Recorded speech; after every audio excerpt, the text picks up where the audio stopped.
Now let's understand the concept of underfitting and overfitting. So, underfitting and overfitting occur when a machine learning model fails to generalize well on new unseen data. So, fitting occurs when the model is too simple to capture you know underlying pattern in the training data. The structure you can see, right? I mean, I was showing in the previous videos.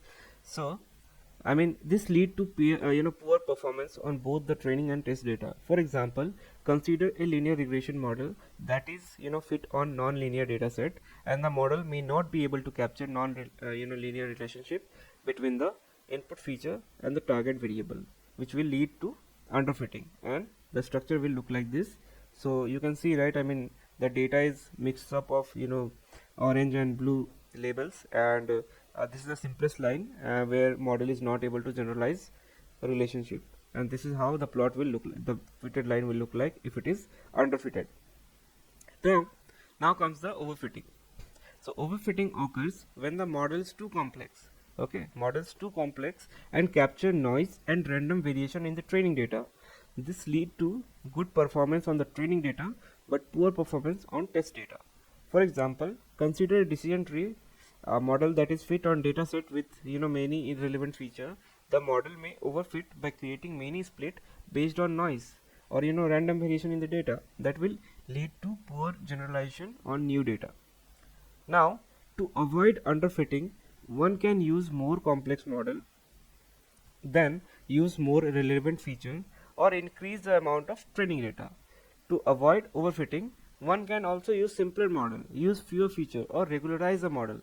So regularization involves adding a penalty term to the loss function to prevent the model from overfitting or by reducing the weights to a certain feature. Another way could be cross validation. So cross validation is another example or technique that can be help to avoid overfitting by evaluating the model on multiple split of data. Then we have early stopping. So early stopping can also help us avoid overfitting by stopping the training process when the performance in the validations dataset has started degrading. To sum up, underfitting occurs when the model is too simple to capture underlying pattern in the data. The model is not able to generalize well on unseen data. The training data and the validation error are both high. Then we have, on the other hand, overfitting occurs when the model is too complex and capture noise in the data. Then the model performs well on the training data but poorly on the validation or test data. Then the training error is low as well as validation error is high. So best practice to avoid underfitting and overfitting includes you use the appropriate model complexity that can capture underlying pattern in the data without overfitting, collect more data to reduce the variance in the model, regularizing the model by adding a penalty term to the cost function to reduce the complexity of the model. We can also start using technique like cross validation to evaluate the performance of the model on unseen data. Then we can also use feature selection and feature engineering to reduce noise and focus on the important feature. Now let's understand the concept of bias variance trade-off. Okay, so bias variance trade-off is a fundamental concept in machine learning that describes the relationship between model complexity, model error, bias, and variance. So high variance model means it's a model that fits the training data very closely but has poor generalization to a new unseen data. Okay, and this type of model is underfitting, meaning that it has learned the noise in the data instead of the signal. Okay, so that time you can see that when the variance is high, total error will also increase. What is low variance? Now low variance model is a model that is too simple and does not fit the training data well. So this type of model is underfitting, meaning it has not learned the underlying pattern in the data. Then we have high bias. Okay, so high bias model is a model that is too simple and has a large error on both the training and testing data. Okay, so this type of model is underfitting, meaning that it hasn't learned the underlying pattern in the data. Now low bias. So low bias is a model in which model has fit the training data well but has low error on both training and testing data. So as model complexity increases, you can see as model complexity increases, the error due to bias decreases and the error due to variance increases. So this is because more complex model is more likely to fit the training data closely, but will also have higher variance. As the model complexity decreases, the error due to variance uh, decreases, and the error due to bias increases. So let me give you some example to illustrate this. So high variance, a model that uses high degree of polynomial to fit a small number of data point. So this model is overfitting and have poor performance on new data, and that was the reason. When low variance happens, so suppose you have a linear regression model with few features that do not capture the complexity on the data, so this model is underfitting and will have poor performance on both training and testing data. When high bias will happen, imagine a linear regression model that uses only one feature to predict a complex relationship between variables. So this model is underfitting and will have poor performance on both training and testing data. Now if you ask me when low bias will happen, so a decision tree model that has been pruned to an optimal complexity level, and this model fit the data well and low error on both the training and testing data. So to avoid overfitting, one can suggest use different type of technique like regularization, early stopping, data augmentation. To avoid underfitting, one can use techniques such as increasing model complexity, feature engineering, and adding more data. And this way, you can get rid of underfitting and overfitting. Now, if you ask me, what does it mean when I say validation error increases? So, validation error is used to evaluate the performance of the model on unseen data, which means the test data. So it represents the error or difference between the predicted output and the actual output of the model on the validation set. An increase in validation error means that the model is performing worse on a validation set compared to training set. This can happen due to several reasons, and one of the two of the reason is overfitting and underfitting. So overfitting, again, this model is, the model is too complex and is fitting to the noise in the training data, leading to poor performance on new data. In this case, the validation error will increase as the performance, model become more complex. Underfitting, again, the model is too simple, not capturing the pattern in the data, leading to poor performance on both training and validation set. In this case, the validation error will increase as the model become less complex. Then we have data mismatch issue. So the validation data may be different from the training data in some way, such as different distribution or missing data. In this case, the validation error may increase even if the model is well designed. So in general, an increase in validation error is a sign that the model is not performing well and need to be improved, and this can be done by adjusting the model hyperparameter, changing the model architecture, or collecting more data. So that's all in bias variance trade-off.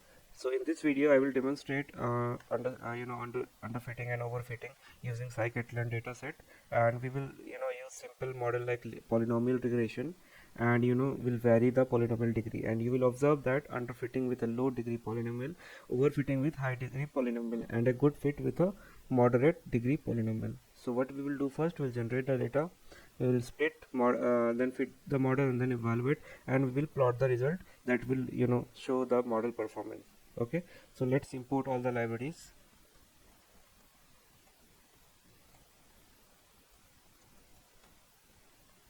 Put matplotlib,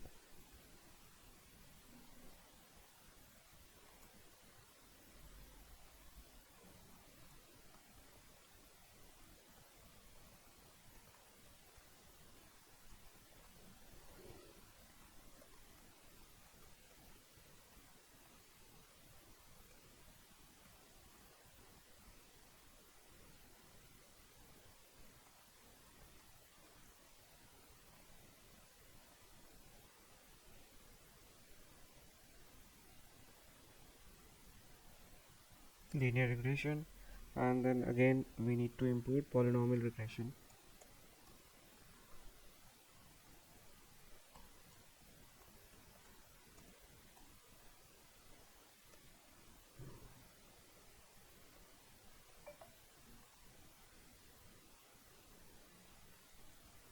Features. Okay, and we will also import one matrix, that is mean squared error. So from sklearn dot matrix, put mean squared error.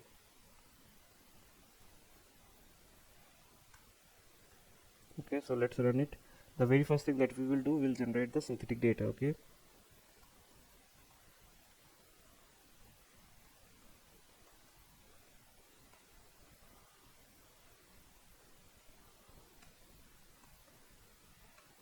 okay, so let's define our x.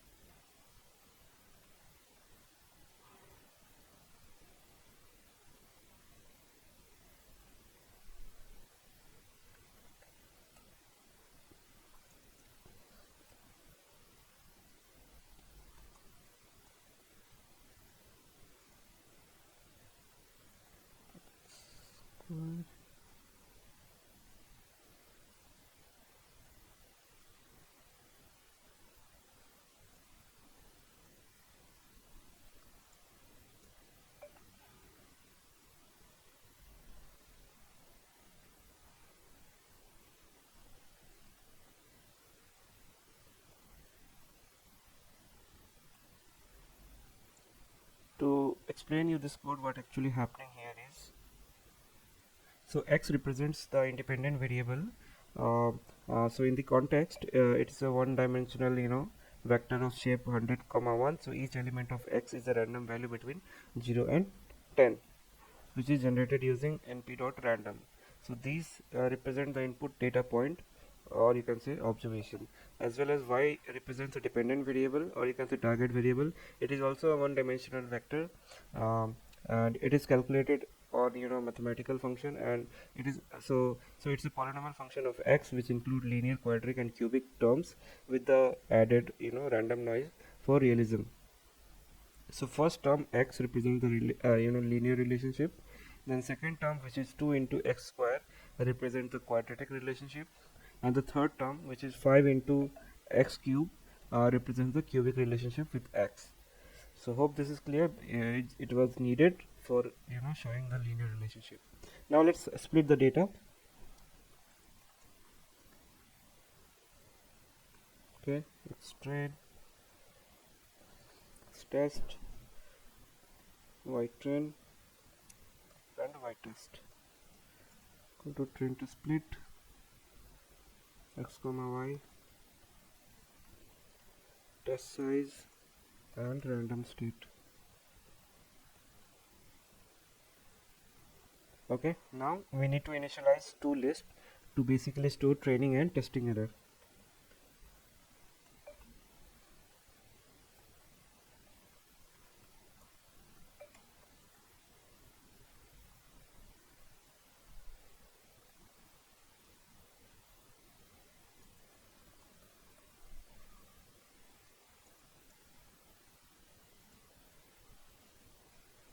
Now we'll run a loop varying the degree of polynomial from 1 to 10. Okay, so for degree,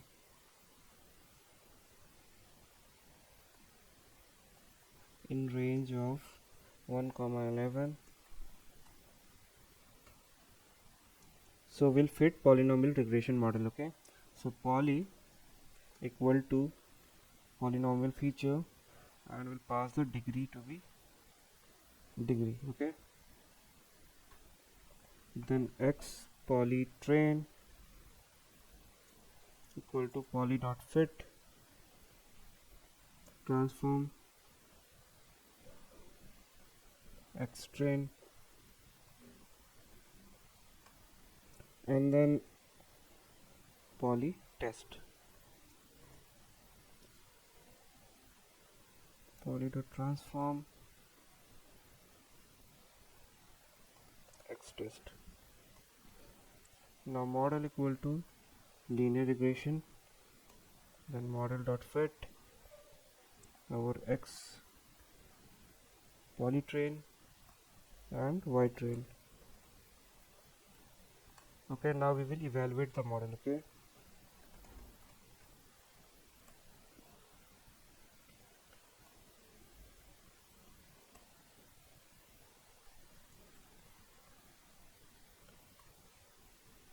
so it will be done using model dot predict. Okay, so y train, since we want to compare the, both test and train error, we need to predict both. Okay, so for that reason I'm predicting y train also equal to model dot predict x poly train, same way y test spread equal to model dot predict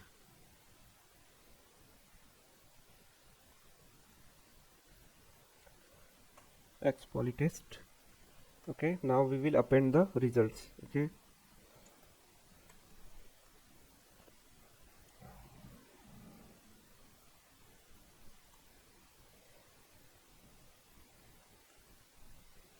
mean squared error of y train comma y train pred.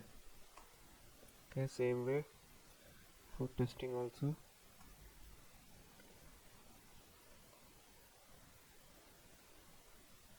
It's s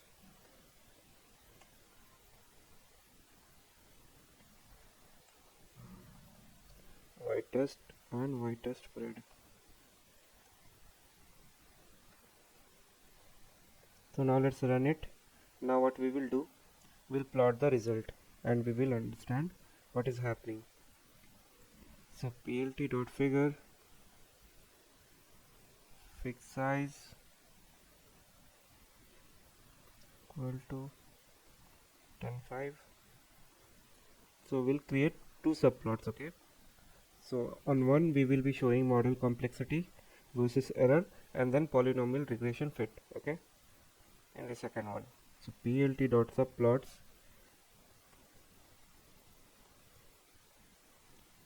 one row two column and the this one will be the first plot. Okay, plt dot plot, here we will pass our ranges, that is 1 comma 11, then our train error, then a label training error. Same way here it will be test errors, testing error. Now plt dot x label, which will be polynomial degree.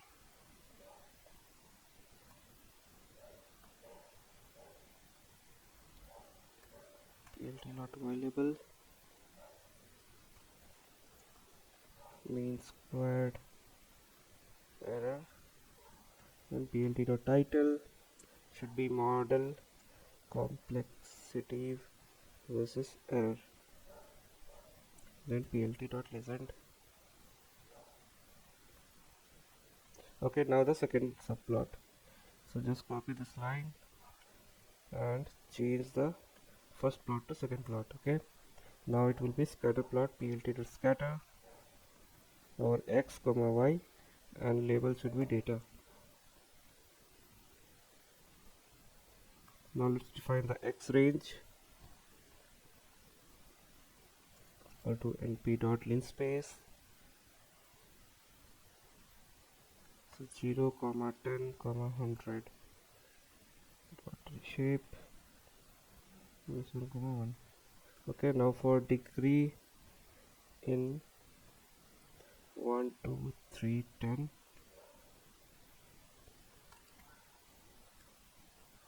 poly equal to polynomial feature, degree equal to degree,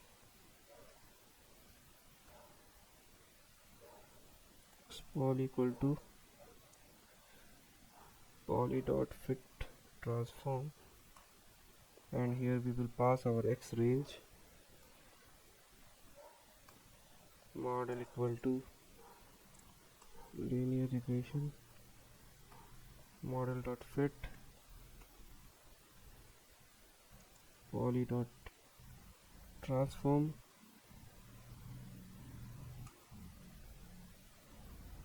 equal x comma y, then our y range prediction will be model dot predict x poly. Okay, now we'll plot it, plt dot plot our x range our y range prediction, then label equal to function of degree and our degree value. Okay, now plt dot x label x, plt dot y label, which is our y, plt dot title, polynomial regression fit, plt dot legend, and then let's make sure they don't overlap. So for that, plt dot tight layout and then plt dot show. So let me explain you what happening on the second subplot. So I mean here the PLT is scatter plot. So this line plots the original data point and it creates a scatter plot of x on the x-axis, y on the y-axis. Now each data point represent an observation in the data set, and they are labeled as data. Now this x range basically creates a range value for x that spans from 0 to 10, and it is used to generate a smooth curve for the polynomial regression fit. Now after that we have reshaped it with -1 and 1. So basically reshaping the one-dimensional array to a two-dimensional array with a single column, which is required for compatibility with the model. Now for degree in 1, 2, 3, 10, so this loop iterates over different polynomial degree to fit and visualize polynomial regression model of varying complexity. Okay, and then we have used polynomial feature for each degree in the loop. So a polynomial feature transformer is created with the specific degree. So this transformer will be used to generate polynomial feature for the regression. Then we created x poly variable, which basically it's a transformer is applied to x range, creating a matrix of polynomial feature for the given degree, and this is a matrix that will be used for prediction. Then a linear regression model is initiated, and this model will be trained to fit the polynomial feature to the target variable. Then we fitted our linear regression model and then trained using the original data x, and then data transformed by the polynomial feature. Okay, and then lastly we have a line plot is created using x range on the x-axis and then y range prediction on the y-axis. So each line represents the polynomial regression fit for the specific degree, and it's labeled with the degree value. Then we are doing x label, y label, and then title and legend. Okay, so let's run it and see what the graph says. Okay, so for that let's run it. So we have two different plots. Okay, so first of all let me explain you what they tell us. So basically so the very first plot that you see is polynomial degree versus error. Okay, so on the x-axis we have polynomial degree, on the y-axis we have mean squared error. So polynomial degree, which represents the complexity of polynomial regression model, and mean squared error, which is a measure of quantity of model fit. Now underfitting, which is low degree polynomial. So for low degree polynomial, example degree 1, okay, degree 1, the model is too simple to capture underlying pattern in the data, and it exhibits high training and testing error. You can see, right, testing and error is very high. So that indicates it can fit data well. So this is a sign of underfitting. Now as you see, increase in the degree 2, 3, 4, the error decreases because the model become more flexible and can better fit the training data. So this reduction is in the error is expected as the model complexity increases. Okay, now optimal complexity. So there is a point at which the testing error reaches a minimum, or lowest uh, lowest in the graph, lowest point in the graph, and this represents the optimal balance between bias and variance, that is this one. Okay, so the model generalize well to seen data, and this is like an ideal level of complexity. Now overfitting, so beyond an optimal point the test errors start to increase. Okay, so for every high degree polynomial, example degree 10, okay, here actually, okay, degree 10, so the model become too complex and fit the training data noise. As the result, it performed poorly on the testing data. This is a sign of overfitting, since it is not visible on this data set, but the way we increase the complexity in model, the testing error will start increasing in most of the cases. Now, to basically interpret whole thing, so the plot illustrate the bias variance trade-off. So a too simple model has high bias and low variance, leading to underfitting, and a too complex model has low bias but high variance, leading to overfitting. So the optimal degree offer best trade-off between bias and variance. So when selecting a model, you should aim for a degree that minimize the testing error, and this is the point at which your model generalize best to new unseen data, which is in case of this it is 3. Okay, so in real world scenario, we can also use this approach to find right level of model complexity for the specific problem. It also help avoid pitfall of underfitting and overfitting, ensuring that your model perform well on the new data. So hope this is now clear how to understand overfitting, underfitting using this polynomial fit. Now see you in the next video. Thank you for joining. Thank you.